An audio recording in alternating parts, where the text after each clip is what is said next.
Ses voies sont insondables, n'est-ce pas? Merveilleux Seigneur, qu'il est doux de lui faire confiance. Je suis sûr que vous avez passé des moments merveilleux ce soir. En ouvrant la porte là, il y a quelques instants, d'entendre Sœur Gertie chanter ce vieux cantique. Tiens bon, encore une heure. Cela m'a rappelé des souvenirs de ma petite église. Juste avant que je parte, la fois précédente, pour aller sur les champs de l'œuvre missionnaire. En ce moment, je regarde chercher Dieu premièrement ici en face sur cette vieille poutre. Je me rappelle que c'est Sammy Davidson qui a peint cela là-dessus. Il y a environ 25 ans, et de l'autre côté, je crois qu'il y a... Où passerez-vous l'éternité? Réfléchissez-y. Et juste ici, il y avait une femme au puits et Daniel dans la fosse aux lions. Oh là là, beaucoup de choses se sont passées depuis. Il était presque 17 heures cet après-midi quand j'ai reçu un appel d'urgence. À environ 30 ou 40 000 d'ici, à la campagne, une femme mourante, une amie très chère, la mère de Georgie Carter.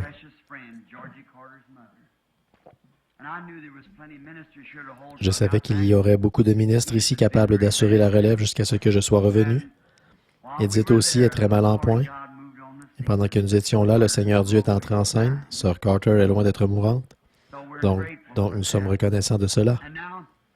Et maintenant, c'est bientôt l'heure du service de communion. Je pense qu'il compte faire cela vers la minuit. À quelle heure as-tu prévu de la donner?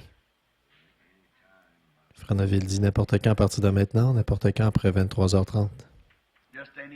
N'importe quand, dès que nous... Combien vont prendre la communion ce soir? Faites voir vos mains. C'est merveilleux. Très bien, je veux juste te dire un mot ou deux.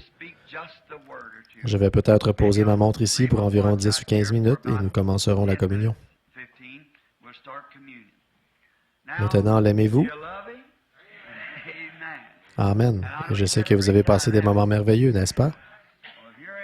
Tiens, mais c'est frère Thomas Kidd et sœur Kidd qui sont là, qui ont fait tout le trajet depuis l'Ohio. Je suppose qu'on les a déjà fait monter ici. Oh, c'est très bien. J'espère que c'est enregistré et que j'obtiendrai la bande. Vous savez, ils n'abandonnent pas. Ils sont à quelques jours d'avoir 100 ans, mais c'est ce qui fait que je garde courage, c'est de voir des gens comme eux. Pensez-y. Je suis un vieil homme et même avant que je sois né, ils prêchaient l'Évangile. Et alors, me voici un vieil homme et eux, s'ils ne peuvent pas aller quelque part faire entendre leur voix, ils partent avec un magnétophone et vont d'hôpital en hôpital, de maison en maison, prêcher l'Évangile. C'est formidable. Amen. Je me réjouis à cause d'eux et de tous ceux qui ont eu part aux réunions ici.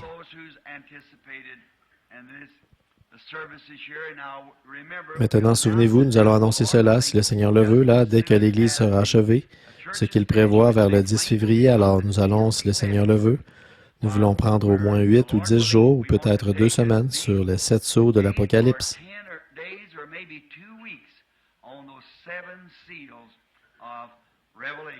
Nous enverrons d'ici des cartes à nos visiteurs d'un peu partout pour les informer bien à l'avance, et alors, s'ils décident de venir, eh bien, cela nous fera vraiment plaisir de vous accueillir.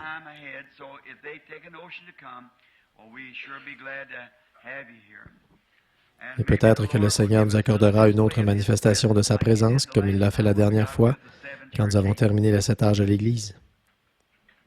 Si jamais vous désirez prier pour quelqu'un, eh bien, pensez à moi tout le temps, parce que je suis quelqu'un qui en a vraiment besoin.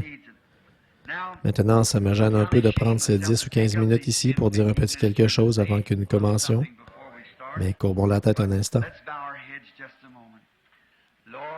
Seigneur Jésus, oh, un jour la bataille sera terminée et il n'y aura plus de malades pour qui prier. Et il n'y aura plus de pécheurs qui se repentent. Mais Père, pendant que ce jour est ce qu'il est, donne-nous de travailler pendant que nous avons de la lumière pour nous permettre de travailler, car l'heure vient où personne ne pourra travailler. Maintenant, je prendrai seulement quelques instants, Seigneur, sinon je m'en voudrais de terminer l'année sans avoir dit encore quelques mots. Aide-moi, Père, je te prie, à dire quelque chose qui sèmera du courage dans le cœur de ton peuple. Alors nous pourrons partir d'ici ce soir, après avoir pris la communion, et nous savons qu'il y a de la force dans la communion. Israël a pris la communion d'abord, là-bas en Égypte, et ils ont marché pendant 40 ans sans que leurs souliers s'usent, ou que leurs vêtements s'éliment. Et sur 2,5 millions de personnes, il n'y en avait pas un seul d'entre eux qui était faible quand ils sont sortis du désert. Seigneur, fais que nous nous rappelions cela ce soir comme nous approchons de cette grandeur. C'est au nom de Jésus que nous prions. Amen. Si je traitais du contexte que j'avais noté cet après-midi dans l'intention de l'aborder, nous serions encore ici à 5 heures du matin. Mais je veux lire juste une parole dans... Merci. Dans Éphésiens chapitre 6, verset 12, seulement quelques instants maintenant pour puiser du courage. Car nous n'avons pas à lutter contre la chair et le sang, mais contre les dominations, contre les autorités, contre princes de ce monde de ténèbres, contre les esprits méchants dans les lieux célestes. Les esprits méchants dans les lieux célestes. Et j'aimerais tirer de cela pendant 10 ou 15 minutes un petit contexte, ou plutôt un petit texte que je désire intituler « Le combat ». Un combat est une épreuve de force. Et nous, ce par quoi on teste les forces. Autrefois, les Indiens faisaient un feu et ils mettaient un certain nombre d'hommes à ce bout-ci de la corde et un certain nombre à ce bout-là, et le tir à la corde, le test de force, avait pour but de tirer l'équipe perdante pour les faire passer à travers le feu. Maintenant, nous savons qu'il y a beaucoup de choses qui pourraient nous servir à développer pendant quelques instants ce sujet du combat. Mais je désire utiliser ces minutes pour parler brièvement du plus grand combat qui existe, celui qui se livre entre l'Église et Satan. Cette grande force de Satan, et nous désirons parler de la grande force de Dieu dans son Église.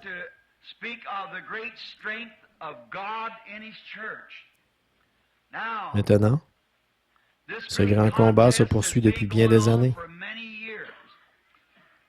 Il a commencé au ciel, d'où Satan a été précipité sur la terre et est alors devenu ennemi du peuple de Dieu. Et depuis lors, il a employé toute sa force et toute sa stratégie pour essayer de tirer le peuple de Dieu sur les feux ou dans ses feux.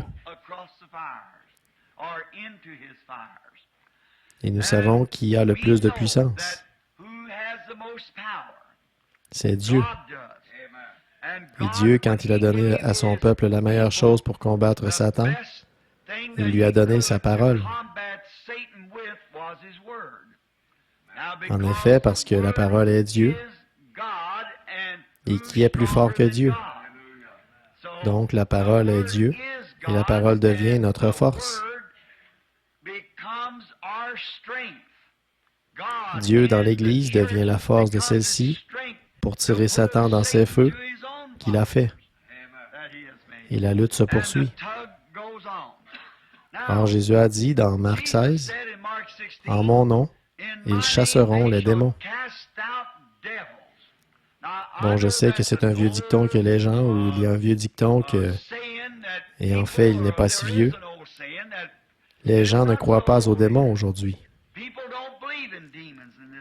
Mais ce qu'il faut faire, à mon avis, c'est connaître votre ennemi.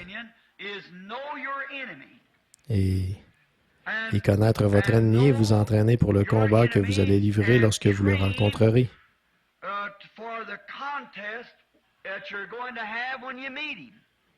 Parce que vous allez le rencontrer. Et le connaître son point fort, ensuite vous entraîner pour le combat qui se livrera lorsque vous le rencontrerez. Car une chose est sûre, vous allez le rencontrer. Donc, entraînez-vous pour ce combat. Maintenant, s'entraîner au combat, c'est comme ce que fait un boxeur. Son ennemi qu'il va affronter là-bas dans un combat,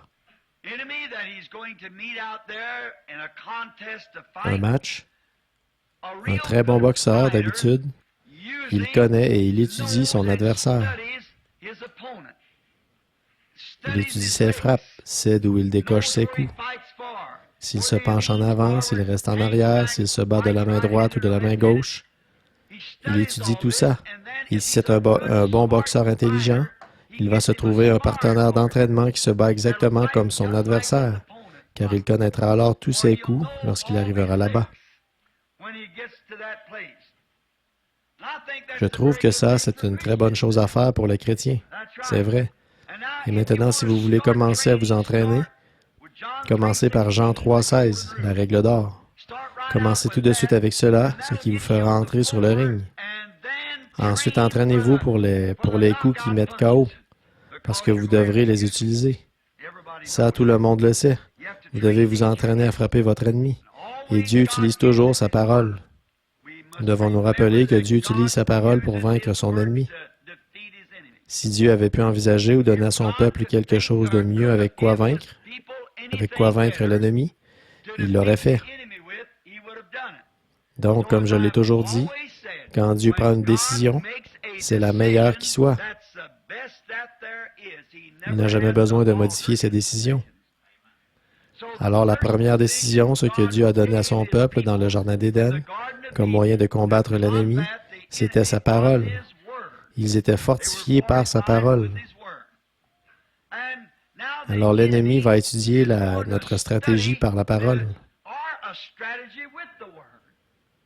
Et Satan, donc, a étudié tout cela si parfaitement que, lorsqu'il est venu à Ève, il avait la meilleure stratégie qu'il pouvait utiliser sur elle. C'était de raisonner avec la parole. Or, vous ne devez jamais raisonner avec la parole de Dieu. Croyez-la, c'est tout. Ne cherchez pas à l'expliquer. Ne cherchez pas à la comprendre. En effet, vous ne pouvez pas comprendre Dieu. Et alors, Dieu est la parole, et elle est faite pour être crue. C'est tout. Et c'est là notre force, d'accepter simplement la parole. Et tout le monde sait qu'une semence dans la bonne sorte de terre produira selon son espèce. Nous recevons simplement la parole. Et voilà qu'Ève s'est arrêtée pour raisonner lorsqu'elle lui a cité la parole. Dieu a dit, vous ne devez pas en manger, car le jour où vous en mangerez, ce jour-là, nous mourrons. Et Satan ne lui a pas donné tort. Il a dit, certainement, c'est vrai. Mais il a dit, tu vois, vous avez besoin de lumière nouvelle. Quelque chose d'un peu différent de ce que Dieu avait dit. Et si vous faites cela, vous serez un peu plus intelligent. Vos yeux s'ouvriront. Mais elle a dit, eh bien, Dieu a dit que nous mourrions. Il a dit, oh, certainement que, voyez, voilà juste ce petit bout-là. Certainement que vous ne mourrez point. Mais Dieu a dit que vous mourriez, un point c'est tout. Et voilà ce qui a causé la cassure de ce grand tir à la corde et qui a précipité toute la race humaine dans la mort. C'est parce qu'Ève a écouté un raisonnement qui s'opposait à la parole de Dieu.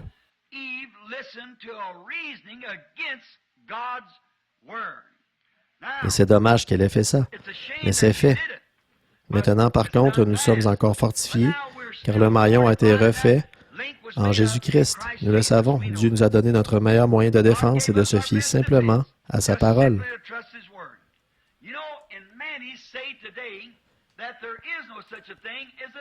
Vous savez, eh bien, des gens aujourd'hui disent que le diable n'existe pas. Ils croient que ce n'est qu'une pensée, tout simplement.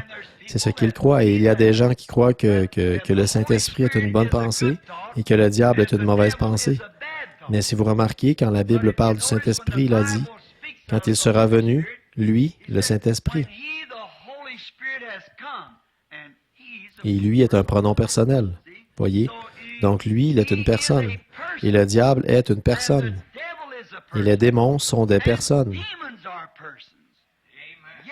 Oui, ce sont des démons et ils se présentent de bien des manières. Mais on pense que ça, c'est une conception vieillotte. Un homme discutait avec moi, ici, il y a quelques semaines, il disait, vous savez ce que vous faites? Vous disposez simplement l'esprit des gens à penser une certaine chose quand vous leur dites cette chose-là. C'est simplement un changement de pensée. J'ai eu à faire face à la même chose en Inde une fois, les saints hommes de là-bas, où nous avons eu, je crois, l'assistance la plus nombreuse à laquelle j'ai jamais prêché lors d'une seule réunion. 1 demi-million de personnes. Et j'ai capté cela par le discernement de l'esprit.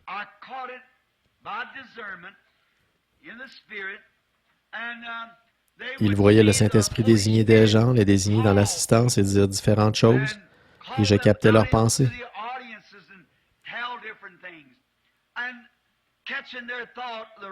Les Rajas et les saints hommes, ils disaient, ils lisent dans leurs pensées. Alors, au bout de quelques instants, environ 5 ou 6 personnes étaient passées dans la ligne de prière, et un aveugle est venu. Il était complètement aveugle. Ses yeux étaient aussi blancs que ma chemise. Et j'ai dit, maintenant, voici un aveugle. Tout le monde peut voir qu'il est aveugle. Et j'ai dit, si je pouvais l'aider, je le ferais, mais le seul moyen pour moi de le faire, ce serait par un don, peut-être en signalant quelque chose qu'il a fait, ce qui donnerait à penser que, si Dieu sait ce qu'il a fait, il sait certainement ce qu'il va faire.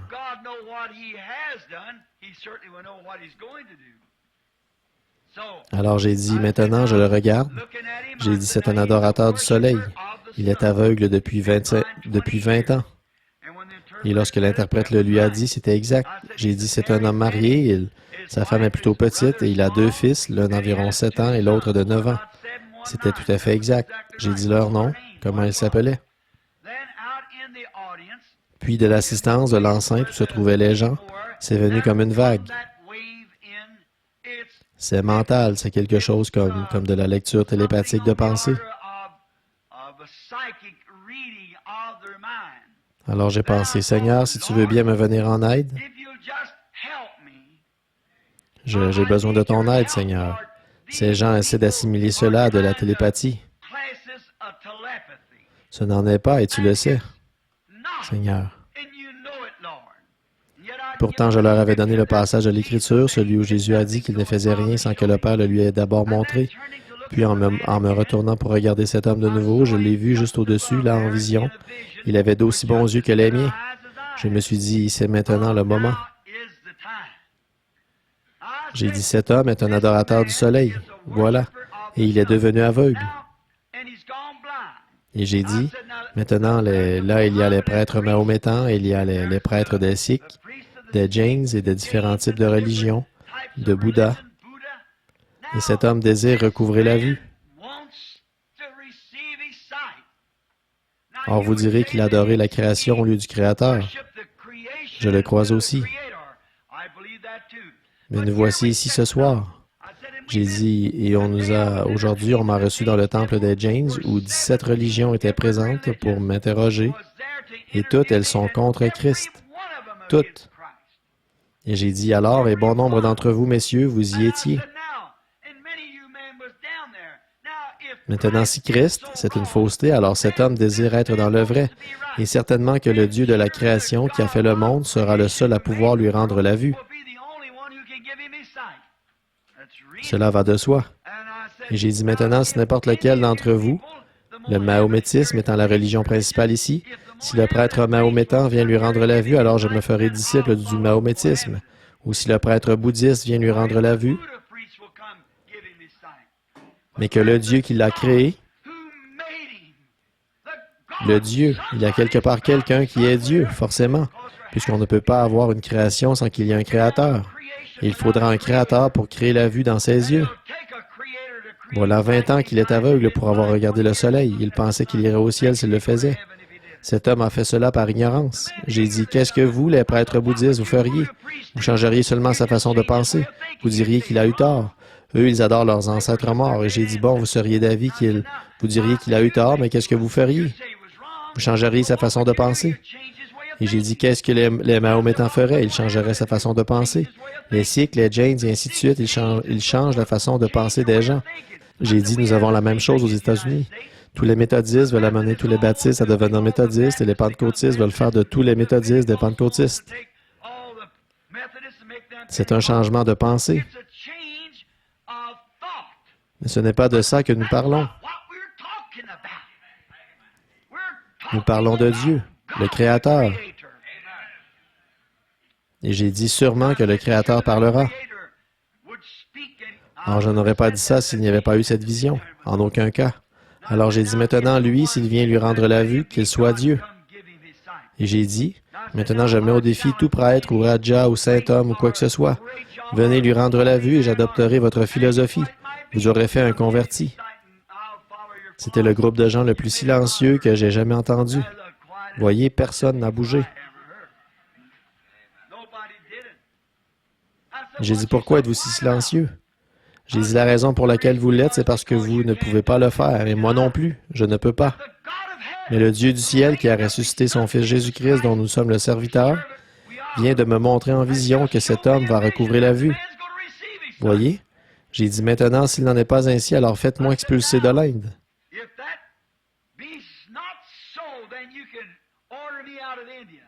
Mais s'il en est ainsi, chacun de vous se doit de donner sa vie à Jésus-Christ.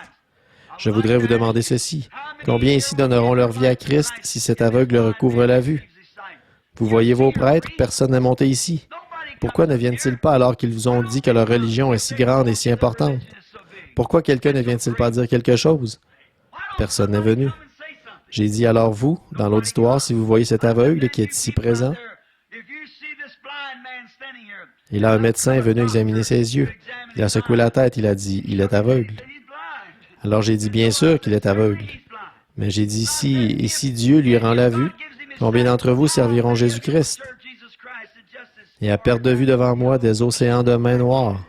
Je me suis tourné vers l'homme, j'ai dit, Seigneur Jésus, qu'on sache que tu es Dieu. L'homme m'a sauté au cou et il y avait là le maire de Bombay assis là. Il lui a aussi sauté au cou. Il voyait aussi bien que n'importe qui. Qu'est-ce que c'est? C'est réellement une puissance. Dieu est Dieu et Satan est Satan. Si vous ne croyez pas au diable, au début, quand j'ai commencé, je me heurtais contre lui tous les jours. Ne me dites pas que le diable n'existe pas parce que je sais que ce n'est pas vrai. Je dois me battre avec lui tous les jours. Alors je sais que le diable existe. Et il faut avoir reçu un bon entraînement quand on le rencontre. Pas un entraînement par la psychologie, pas un entraînement par l'instruction, mais un entraînement par le Saint-Esprit. La puissance de Dieu dans sa parole, pour la manifester. Connaissez votre ennemi.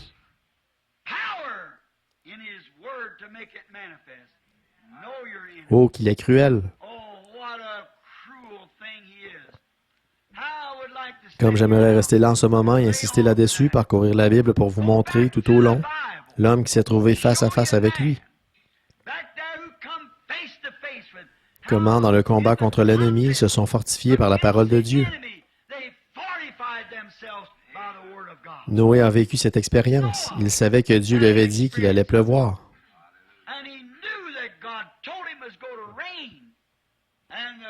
Et le combat faisait rage entre la science et la parole de Dieu. La science qui dit que cela ne peut pas arriver, Dieu qui a dit que cela arrivera. Amen. La même chose existe aujourd'hui. Cela arrivera. Et cela arrive. Les démons existent. Mais Jésus les a chassés et il a donné à son Église l'autorité de faire de même. Chasser les démons en mon nom. Il a chassé 7 démons d'une jolie femme, un jour. Il a dit, lorsque l'esprit impur est sorti d'un homme, il va dans des lieux arides, puis il revient amenant avec lui 7 autres démons.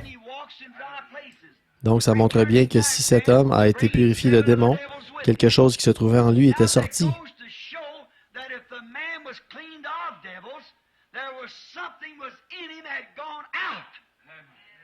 Un démon était sorti.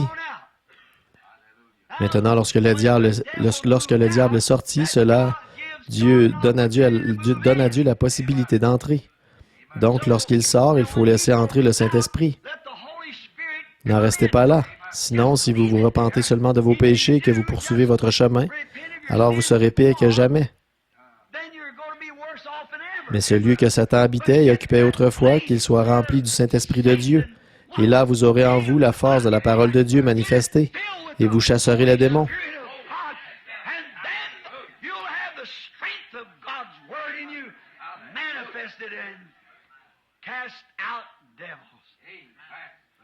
Le combat se poursuit. La lumière du soir brille. Le Saint-Esprit de Dieu est présent. Et maintenant, dans environ 3 minutes, ce sera le moment où les sifflets vont retentir. Il sera minuit.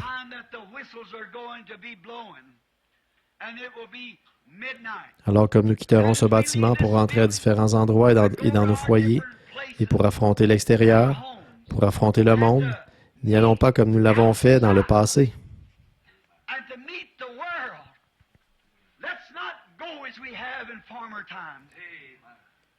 Allons-y avec la puissance de sa résurrection. Allons-y au nom de Jésus-Christ, en dressant bien haut la bannière et avec la foi dans sa parole, pour pouvoir manier l'épée à 2 tranchants, en prenant le bouclier et l'armure complète de Dieu pour affronter l'ennemi.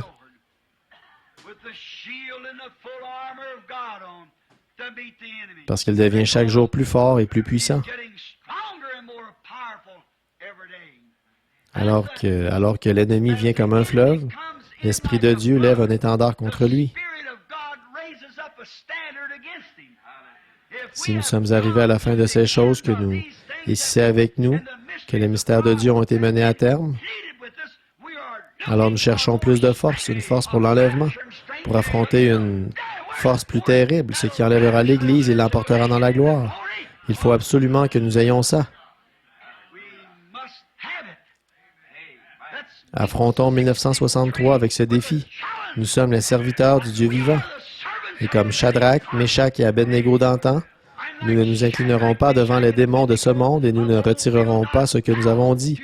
Au contraire, continuons le combat.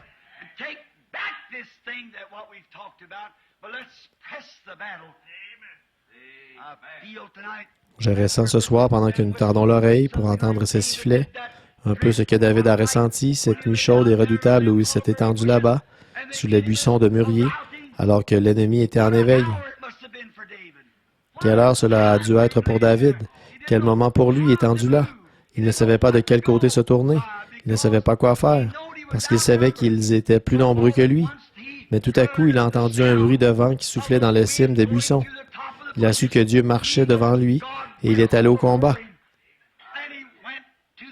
C'est un peu ce que je ressens ce soir après le message d'hier soir.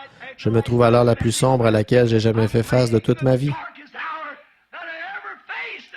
Je me sens comme Ésaïe au temple après avoir vu ses anges. Je suis un homme dont les lèvres sont impures, et j'habite au milieu d'un peuple dont les lèvres sont impures. Mais écoutez, je dois affronter cela d'une façon ou d'une autre. Seulement, j'attends d'entendre passer ce souffle dans les buissons de mûrier afin d'aller affronter l'ennemi, où qu'il soit. Que Dieu nous aide à le faire. Maintenant, je crois qu'il est minuit moins une et 1962 avec tout son passé. Laissons-le être du passé.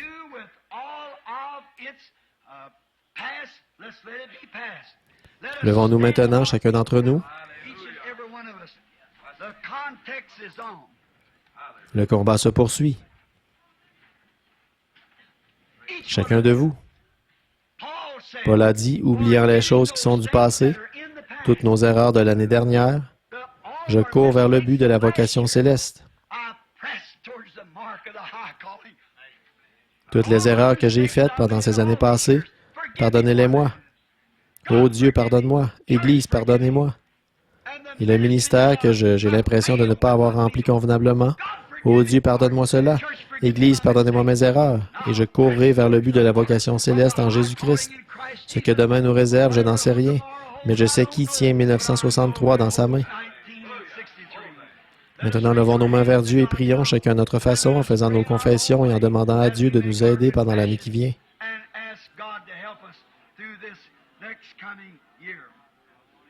Père Céleste, comme nous sommes debout ici et que dans nos cœurs, beaucoup de pensées sont en train de s'éteindre, et les erreurs de l'année dernière, comme nous approchons de la mort de 1962 et de la naissance de 1963,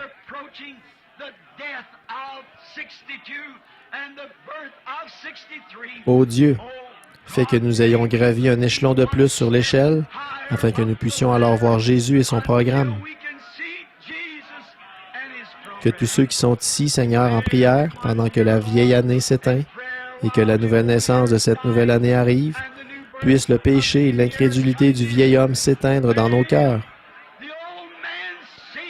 Et la nouvelle naissance y entrer avec l'année 1963, comme un vent impétueux qui remplira nos êtres et fera de nous de nouvelles créatures en Christ.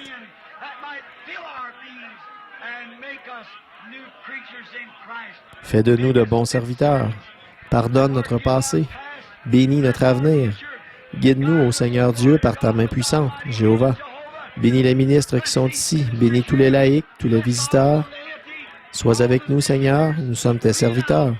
Et nous nous livrons entièrement à toi pour 1963, afin que la puissance de ton esprit puisse avoir plus de prééminence dans notre vie et dans notre être. Aide-nous, ô Dieu. Pardonne-nous et aide-nous. Nous t'en prions. Suscite des hommes puissants. Suscite de puissants combattants de la foi. Cette année, Seigneur, ouvre cette manne cachée, ce roc sous le rocher, pour que nous puissions voir le programme de Dieu.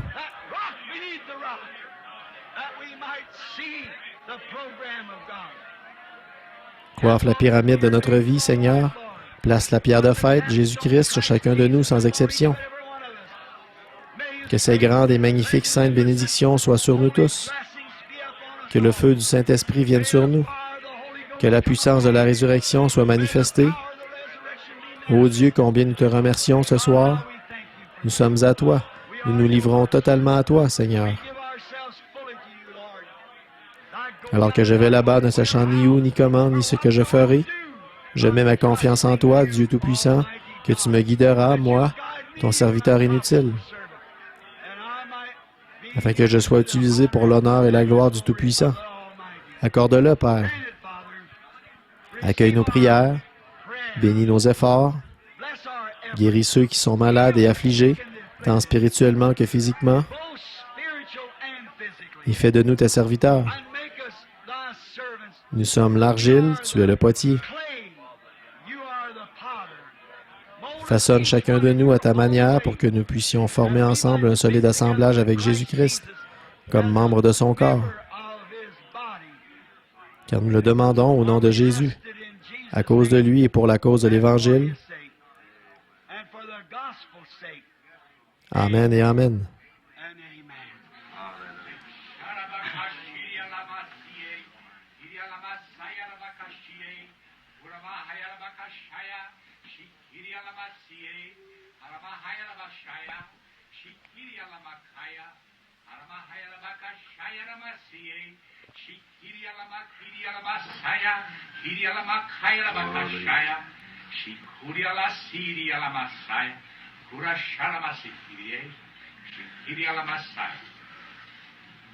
My people, I would say unto thee that I am the one and only God, and beside me there is none other. I am the Lord of creation. I am the Word that became manifested unto thee. I am the Word that comes before thee even this night by the power of the Holy Ghost. Did I not say that I would come in like manner? Have I not fulfilled my word, every dot and every line? O my people, I say unto thee, look up, for thy redemption draweth nigh, and it is even at the gates. I say unto thee that if thou shalt continue to humble thyself and not lean unto thine own understanding, but follow me, that thou shalt truly be found in favor in my sight. I say unto thee that thou hast seen my glory before thee, and thou shalt continue to see my glory, if thou shalt remain in the truth as thou hast heard it. I say unto thee that many strange things may happen in the days to come. May thy word be established in thy hearts. May it be written in thy life, that thou shalt not turn to the right nor to the left, but keep thine eyes single unto me, for I am a jealous God, and the days are coming to an end, when all truth shall be revealed unto thee, and thou shalt stand alone, and yet thou shalt yet be together. And I say unto thee that none shall go away, none shall be left desolate, none shall be left without a guide, none shall be left without truth, none shall be left without comfort, none shall be left without their God, for I am thy God, and I am in thy midst. I see my people, I have heard their afflictions, I hear their cries unto me, and I shall deliver thee, even as I delivered my people of old out of Egypt. I shall deliver thee, even as I have come in the fullness of my presence, even as I have come in great power and in revelation. I shall be with thee. Stand fast and move not. Thus saith the Lord.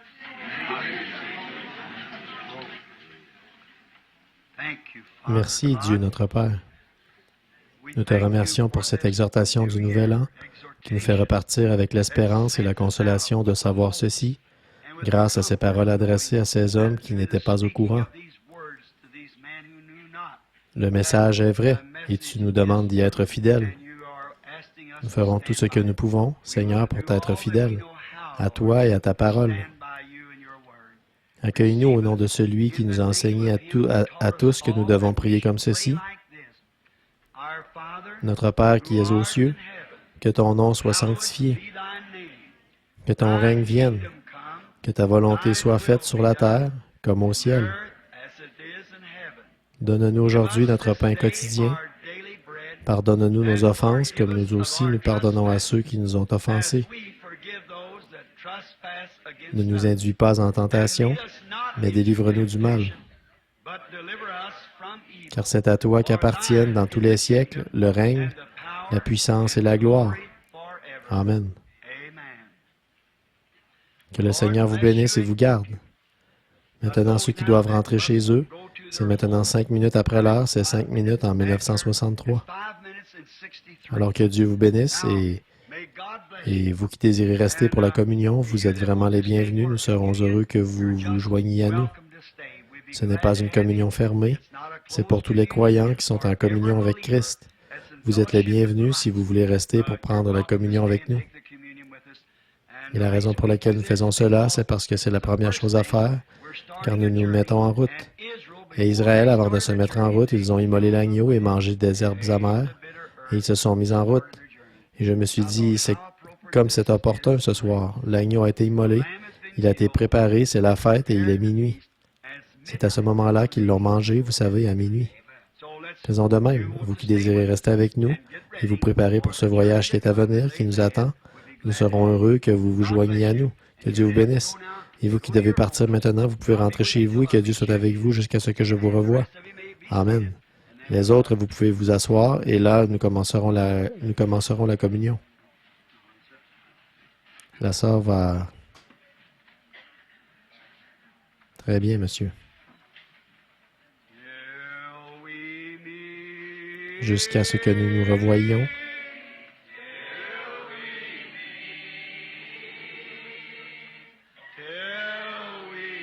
Réunis aux pieds de Jésus. Jusqu'à ce que nous nous revoyions. Jusqu'à ce que nous nous revoyions. Dieu soit avec vous jusqu'à ce jour.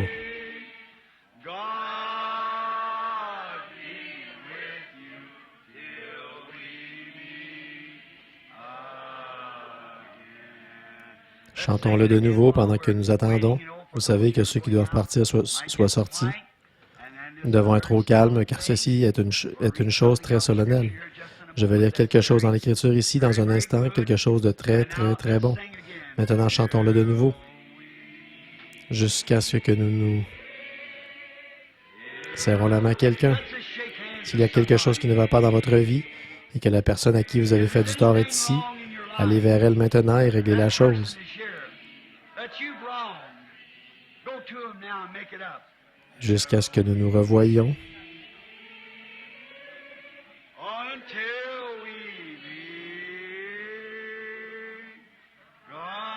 Dieu, est-ce que le pianiste peut venir au piano, s'il vous plaît? Soit avec vous jusqu'à ce jour. Jusqu'à ce que...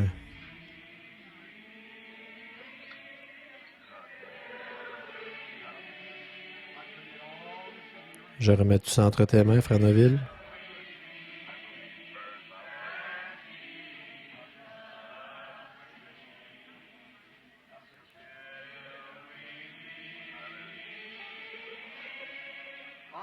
Jusqu'à ce que nous nous revoyions.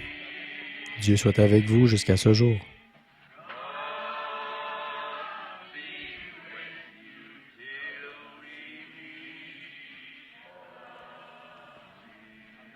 Que Dieu vous bénisse, frère.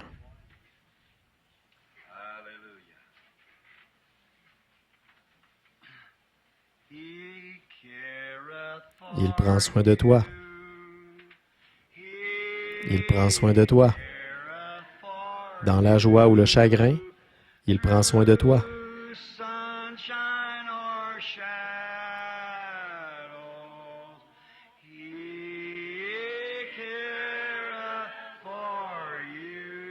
Chantons-le de nouveau. Il prend soin de toi. Il prend soin de toi.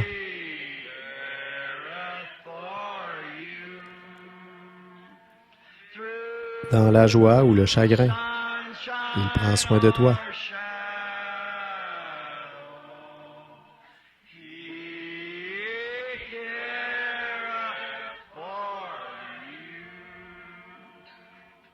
C'est beau, n'est-ce pas?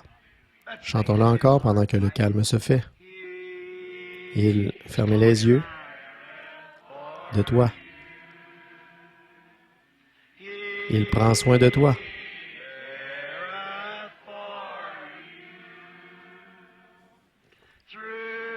Dans la joie ou le chagrin, il prend soin de toi.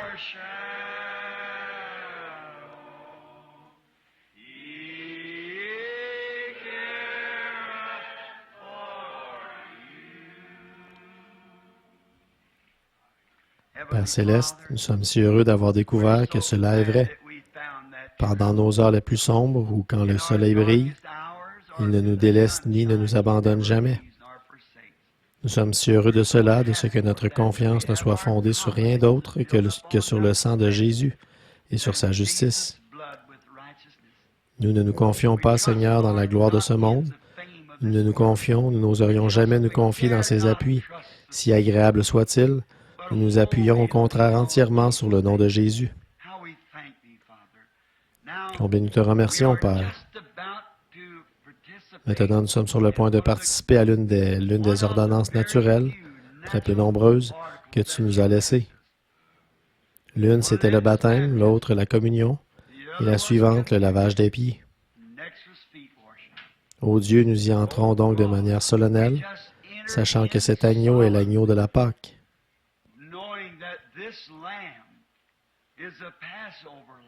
Le grand voyage dans le désert était juste devant les enfants. Il fallait d'abord que le sang ait été appliqué sur le linteau de la porte avant qu'on puisse manger l'agneau pascal. Ô Dieu, sonde nos cœurs en ce moment. Le sang est-il là, Seigneur? S'il n'y est pas, nous te prions de l'appliquer maintenant même, en ôtant nos péchés et en les couvrant.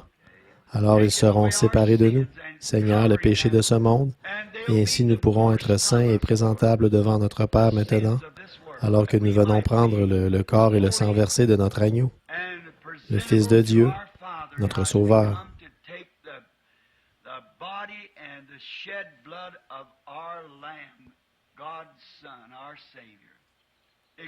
Sonde nos cœurs pendant que nous lisons, Père, et fais que nous soyons à toi, car nous le demandons au nom de l'agneau, Jésus-Christ.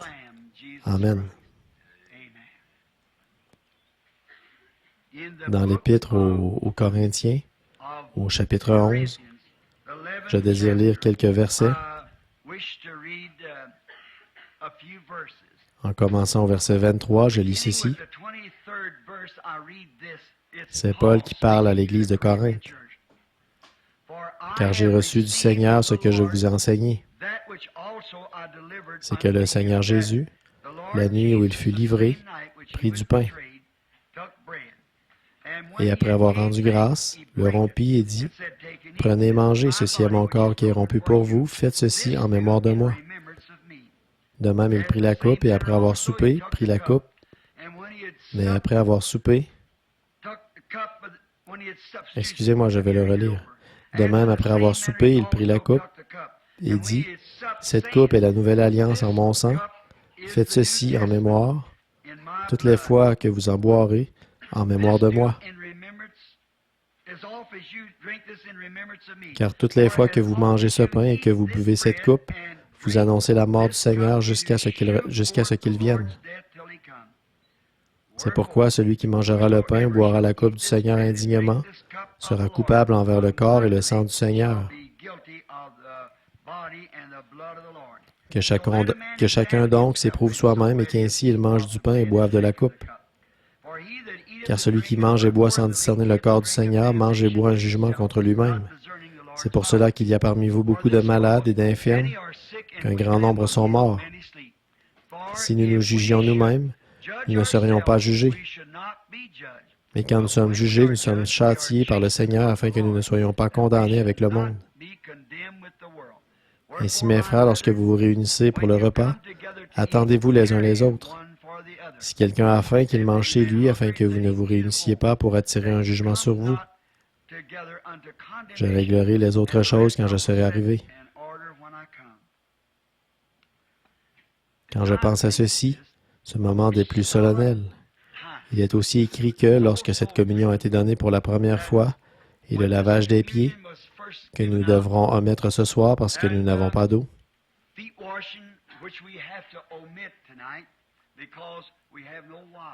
L'eau est complètement coupée. Nous n'avons même pas pu utiliser les toilettes ce soir parce qu'ils ont juste fait des raccords du mieux qu'ils ont pu pour que nous puissions avoir cette réunion ce soir. Mais nous ferons comme eux avaient fait. Il est dit, je crois que c'est Luc qui l'a déclaré, après avoir chanté un cantique, ils partirent. Mais savez-vous ce que ceci représente? Savez-vous au commencement, lorsque cette ordonnance a été donnée pour la première fois en Israël, là-bas en Égypte, ils étaient en route vers le pays promis. Et c'est ce que nous ressentons ce soir, que nous sommes en route vers le pays promis, et le voyage est devant nous. Et ils avaient un signe. Lorsque l'ange de la mort passait, il fallait qu'il y ait du sang sur la porte, sans quoi le fils aîné ou l'enfant aîné mourrait dans la maison. L'idée de cela et le véritable sens, c'était qu'il faut d'abord appliquer le sang. Avez-vous remarqué comment Paul a établi cela ici? Si quelqu'un mange indignement, sans discerner le corps du Seigneur, il mange et boit un jugement contre lui-même. Ce qui signifie la même chose, c'est-à-dire que la mort spirituelle pèse sur la personne qui prend la Sainte Seine indignement. Celui qui va boire, qui se conduit mal, qui vit comme le monde et qui vient ensuite à la table du Seigneur. Nous ne devons pas faire ça. Maintenant, purifions nos cœurs et purifions nos mains et nos esprits de pensées mauvaises pour que nous puissions venir à la table du Seigneur avec respect et sainteté, en sachant que nous nous joignons nous-mêmes à notre sacrifice, Jésus-Christ, qui est notre seul salut.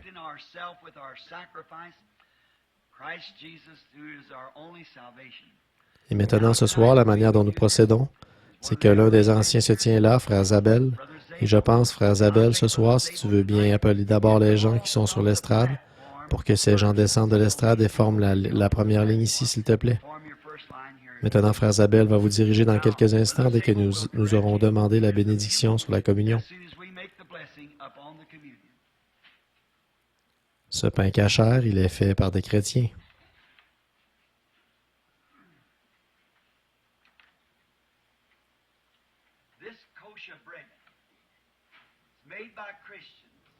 C'est du pain sans levain.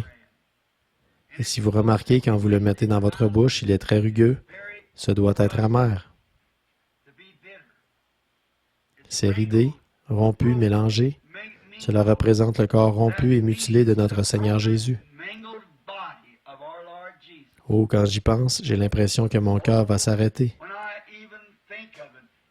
Quand je pense qu'il a été mutilé, brisé, frappé, le Fils de Dieu innocent.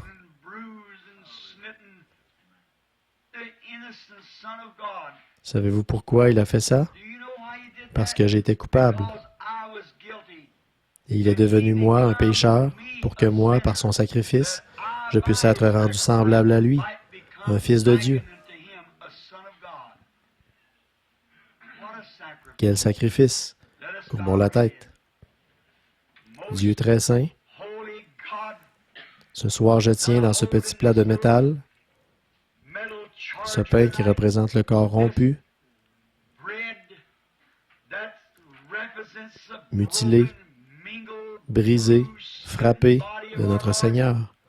Alors que ce prophète s'est écrié, il était blessé pour nos transgressions, brisé pour notre iniquité. Le châtiment qui nous donne la paix est tombé sur lui, et c'est par ses meurtrissures que nous avons été guéris. Oh, comme nous nous souvenons de cela, Seigneur, alors que je me rattache à ce sacrifice ce soir, et cet auditoire aussi, Seigneur, à ce sacrifice, puissions-nous nous souvenir de notre Seigneur, sa mort, sa flagellation et tout ce qu'il a enduré pour nous, comme nous mettons ce pain dans notre bouche. Ô Dieu, nous sommes des gens indignes. Nous ne sommes pas dignes d'une chose aussi sainte alors que ta sainteté, Seigneur, ta présence et ton sang purifient nos cœurs. Et en recevant cela, puissions-nous prendre une ferme décision dans nos esprits de le servir constamment, jour et nuit, tous les jours de notre vie. Maintenant, sanctifie ce pain pour l'usage auquel il est destiné. Nous le demandons au nom de Jésus. Amen.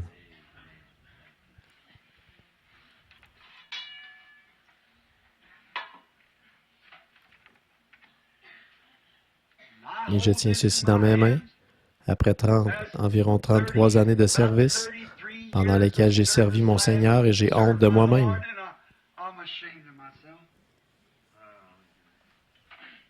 Mais je pense, que ferais-je si j'avais 2 vraies gouttes de son sang dans ma main ce soir?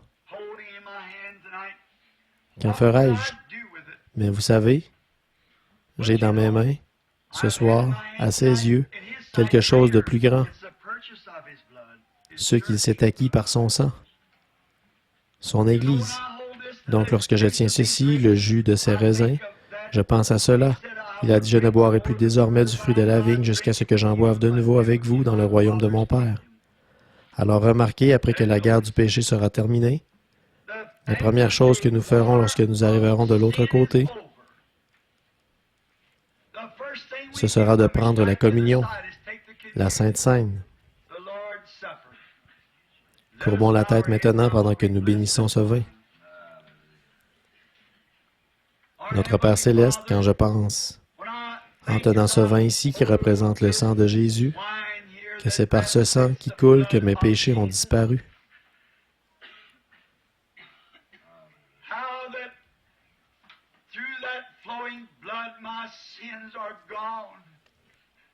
Ils sont mis dans la mer de l'oubli. On ne s'en souviendra plus jamais.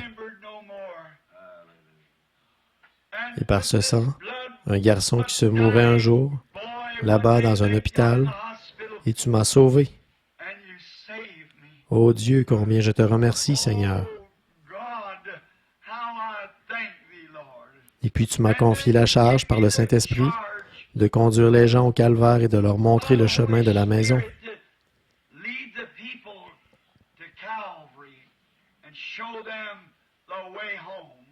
Merci, Père. Et maintenant, sanctifie ce vin pour l'usage auquel il est destiné. Et puisse chaque personne qui prendra part à ce sacrement, ce soir, recevoir la force spirituelle et physique pour le voyage qui est devant nous. Car nous le demandons au nom de Jésus. Amen.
d'être debout ici à regarder les familles qui viennent. Ce sera comme cela un de ces jours, famille par famille, rang par rang, groupe par groupe, un par un. Lorsque nous le rencontrerons, quel moment ce sera? Quand toutes les vies humaines qui ont été sur Terre, qui ont cru en lui, se sont confiées en lui, se rencontreront là-bas ce jour-là. Ce sera merveilleux, n'est-ce pas?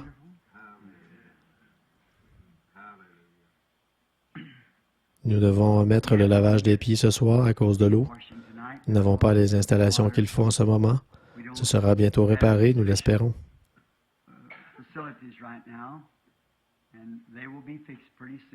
Les travaux avancent bien, on travaille avec rapidité pour préparer le nouveau tabernacle. Cependant, je trouve qu'il est quand même très opportun d'avoir la communion le premier jour de l'année comme ceci, à cette heure-ci. Maintenant, vous qui venez de l'extérieur de la ville, conduisez très prudemment demain, en rentrant chez vous. Que Dieu soit avec vous. Et vous qui êtes d'ici, de la patrie, des environs, que Dieu soit avec vous et qu'il vous aide. Et maintenant, si le Seigneur le veut, là je dois partir pour la série de réunions que j'aurai prochainement en Arizona. Et ensuite, Dieu voulant, je serai de retour parmi vous pour les 7 sceaux, comme je l'ai promis. Je désire vraiment vos prières. J'ai réellement besoin de vous, alors n'oubliez pas de prier pour moi. Et puisse tout aller bien pour vous. Je suis vraiment reconnaissant de votre présence et de l'oreille attentive que vous avez prêtée à ce que j'ai dit, à l'Évangile. Je crois que nous sommes en train d'effectuer un changement maintenant, et je vous remercie pour votre gentillesse. Beaucoup d'entre vous font de nombreux kilomètres en voiture pour venir entendre une personne toute simple comme moi essayer d'apporter la parole de Dieu. Je suis sûr que vous êtes aussi venu écouter quelqu'un de plus grand que moi, parce que moi, je n'ai rien à offrir. Je suis sans instruction, sans personnalité. En moi-même, je ne suis rien.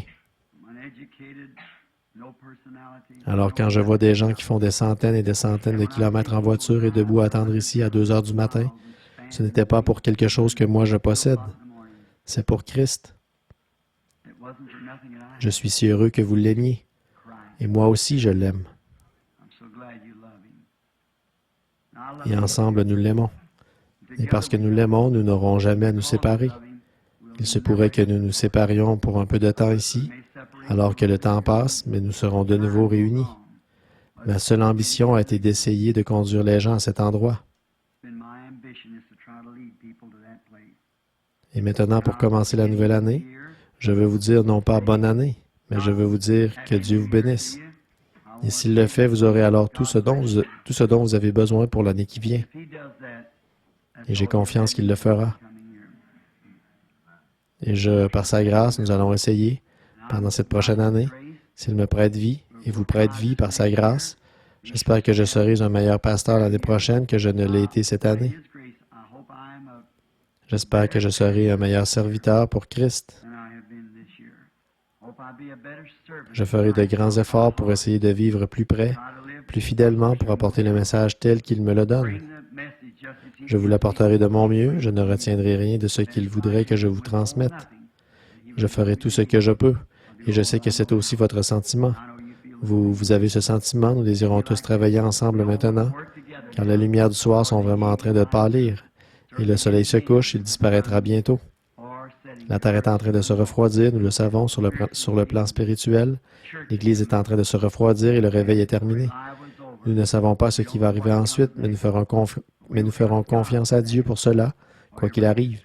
Et maintenant, comme parfois et je veux que vous vous rappeliez que le tabernacle ici a l'un des pasteurs les plus formidables du monde, Frère Orman Neville, un homme rempli de piété, un homme bon. Et, en mon absence, Frère Neville assure la direction entière, comme si j'étais là. Les administrateurs, le diacre et tout doivent demeurer dans leurs fonctions comme ils le font. Et ceci est notre quartier général. C'est ici que nous sommes installés, ici même. Billy Paul ne sera pas avec moi là-bas, sauf pour la série de réunions.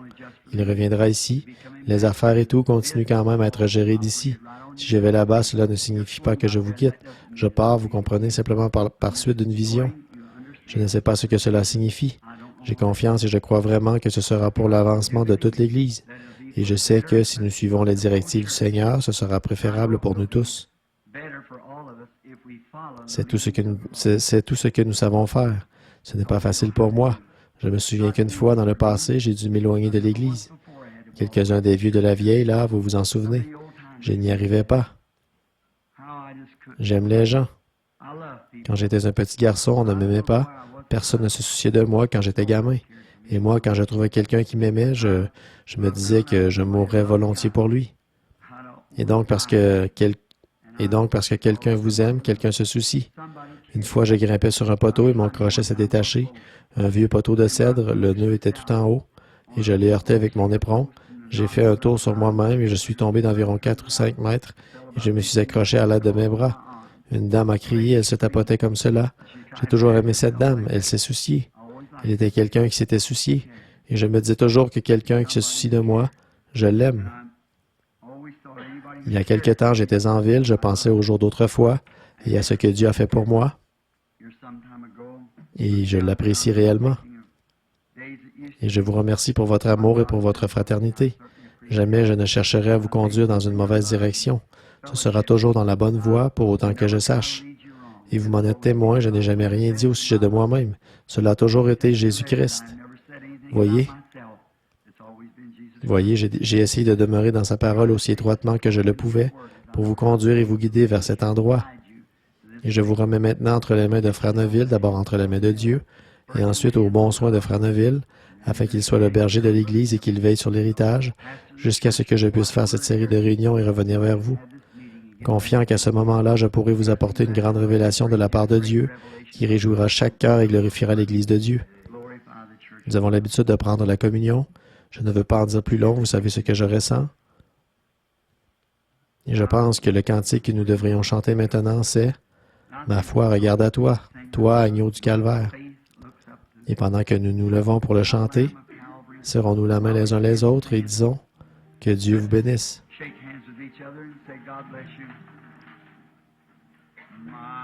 Ma foi regarde à toi.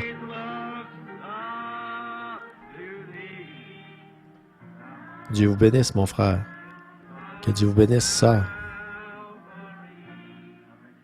Que Dieu vous bénisse, sœur. Que Dieu vous bénisse, frère.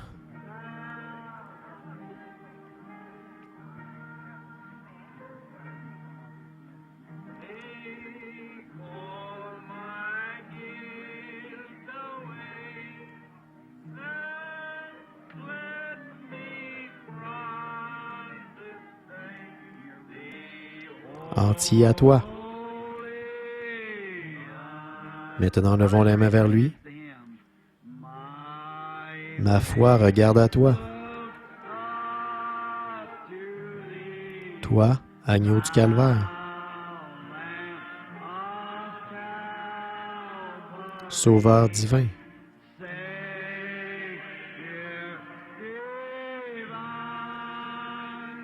Écoute ma prière. Efface toute ma culpabilité. Que je sois dès ce jour entier à toi.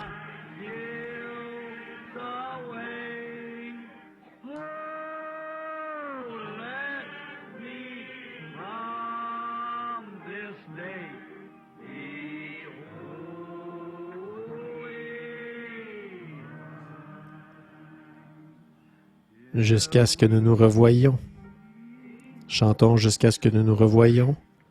Tout le monde en chœur maintenant. Jusqu'à ce que nous nous revoyions. Réunis aux pieds de Jésus.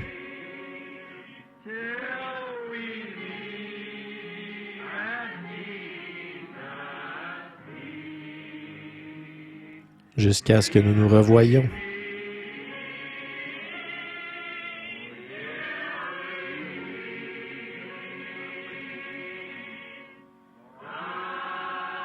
Soit avec vous jusqu'à ce jour.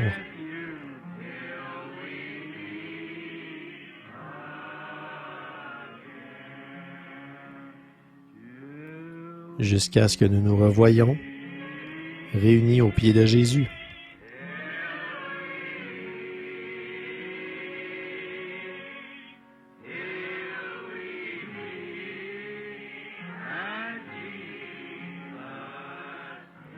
jusqu'à ce que nous nous revoyions.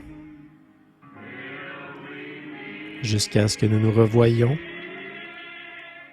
Dieu soit avec vous jusqu'à ce jour.